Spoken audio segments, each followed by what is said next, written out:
ఏం జరుగుతుంది ఇక్కడ? నాకు హెల్ప్ చేస్తావా జాను? Any help? చిటికెలు నాకు కావాల్సింది అది. అక్కడ చూడు, చూసావా? ఇలా ఒక్క చిటికే అంతే. చేస్తావా? నాకు ఒక నిమిషం టైం ఆలోచించుకొని. ఎంత టైం అన్నా తీసుకో. రెడీ అయినా చెప్పు. జాను అయిందా?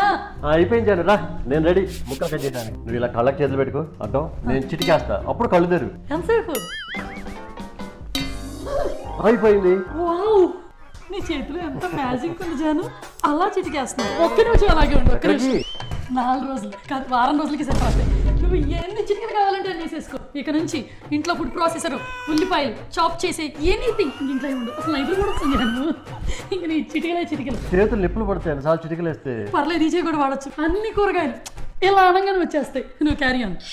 తొందరగా కానీ జాను, ఇంకా మిగతా కూరగాయలు కూడా పట్టుకొచ్చేస్తా. వీకెండ్ అంతా ఇక్కడ చిటికలే వేసుకోవచ్చు. వారం రోజులకి సరిపోయిన కూరగాయలు. కానీ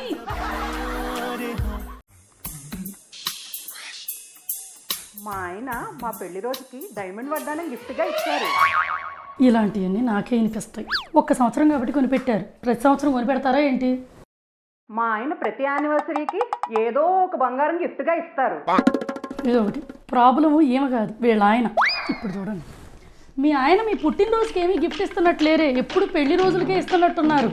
అంటే మీ పుట్టినరోజు కన్నా ఆయన పెళ్లి చేసుకున్న రోజుకే వాల్యూ ఎక్కువ ఇస్తున్నట్టున్నారు. కాస్త అదేదో చూసుకోండి. అవును కదా, నిజంగానే మా ఆయనకి ఎప్పుడు నా బర్త్డే గిఫ్ట్ ఇవ్వలేదు. ఆయన సంగతి చెప్తాను. దోలు తీరిపోయింది దెబ్బతో. ఇంకోసారి హస్బెండ్లు అది కొని పెట్టారు ఇది కొని పెట్టారని పార్టీల్లో బయటికి చెప్పకుండా కామ్గా మెడలో వేసుకొని వచ్చేస్తారు. వస్తావమ్మా నందన. సరేనా అత్తయ్య, మీరు లేని ఇంట్లో ఎంత బోసిపోతుందో జాగ్రత్తగా వెళ్ళండి అత్తయ్య. సరే, ఇంక ఇది నా రాజ్యం. ఇందులో నేను ఇంకా ఏక ఛత్రాధిపత్యంతో ఏలేస్తా. ఇంకెందుకు ఈ గెటప్? మన ఒరిజినల్ గెటప్ వెళ్ళిపోతాం. నా రాజ్యంలో నేనే రాజు, నేనే రాజు. Few moments later. ఏంటి తలుపు తీసే ఉంది నందన? నా ఇమాజినేషన్లో మా అత్త ఏంటి తలకిందులకు కనిపిస్తుంది. మా అత్త ఇలానే బాగున్నట్టుంది, కాళ్ళు కిందకి తలకాయ పైకి కంటే. ఇది ఇమాజినేషన్ కాదు బాబు. ఎందుకు వచ్చేసారు అత్తయ్య అప్పుడే? నా ఫ్లైట్ క్యాన్సిల్ అయింది. కానీ ఏంటి అంటున్నావు? మీ దగ్గర ఒక నిజం దాచిపెట్టాను అత్తయ్య. నాకు ఒక రకమైన జబ్బు ఉంది, నిద్రలో మాట్లాడే జబ్బు. అందరికీ నిద్రలో నడిచే అలవాటు కదా, అలా. సారీ అత్తయ్య, నేనేమన్నా తప్పుగా అంటే.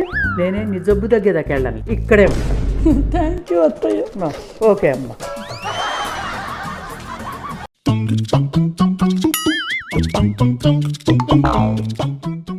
పిచ్చి దానిలో నేను ఇలా పని చేసుకుంటా పోవటం, వీళ్ళేమో ఇలా కూర్చొని లైఫ్ని ఎంజాయ్ చేయటం. ఎవరన్నా కాస్త హెల్ప్ చేయొచ్చు కదా. నేను ఇంత పని చేస్తున్నానా, ఒక్కళ్ళకి కూడా చెవ కుట్టినట్లేదా?